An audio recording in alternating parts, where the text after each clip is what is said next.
अर्पित कर रहे हैं, उन सभी का भी मैं हार्दिक दिल से आभार प्रकट करती हूँ। और अब मैं इस मौके पर सबसे पहले बाबा साहब डॉक्टर भीमराव अंबेडकर की उस खास बात की तरफ ध्यान आकर्षित कराना चाहती हूँ, जिसके आधार पर मान्यवर श्री कांशीराम जी देश के विशेषकर दलितों, आदिवासियों, पिछड़े वर्गों एवं अन्य उपेक्षित व कमज़ोर वर्गों के लोगों को सत्ता तक पहुंचाना चाहते थे,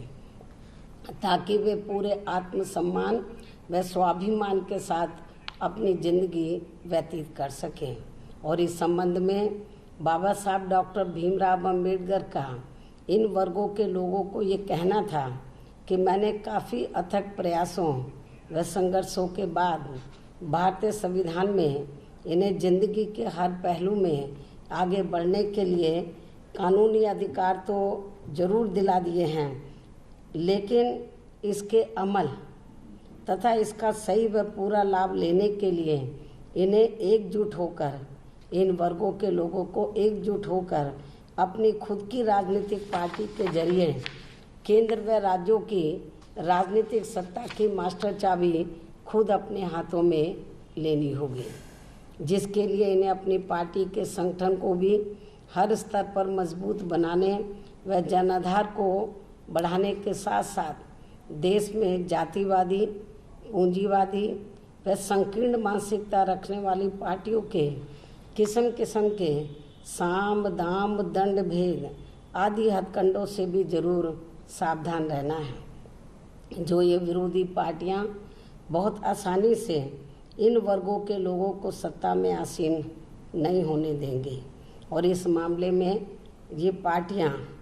व इनकी सरकारें इन वर्गों में से खासकर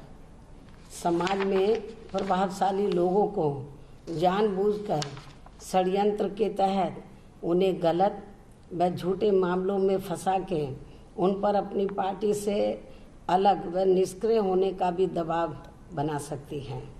जिससे इन्हें बिल्कुल भी घबराना नहीं है, बल्कि कोर्ट कचहरी आदि का सहारा लेकर इसका डटकर मुकाबला करना होगा। इतना ही नहीं, बल्कि ये पार्टियां पर्दे के पीछे से भी इन वर्गों में से स्वार्थी, लालची व बिकाऊ आदि किस्म के लोगों को इस्तेमाल करके व उनके जरिए खासकर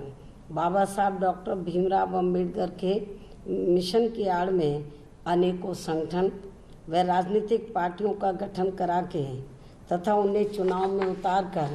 इन वर्गों के वोटों को बांटने व खंडित करने का भी पूरा प्रयास कर सकती हैं, ताकि इससे इनके अपनी एकमात्र हितैषी पार्टी अर्थात बीएसपी को नुकसान व विरोधी पार्टियों को फ़ायदा पहुंच सके। हालांकि इसमें इनको हमारे इन वर्गों के सजग व सचेत रहने की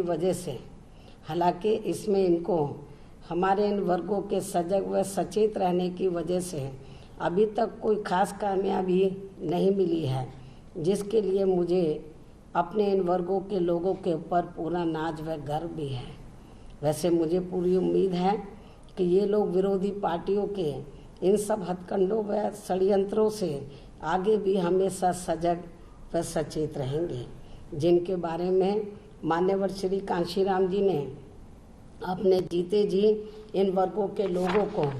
कदम कदम पर काफ़ी सजग व सचेत रखा है।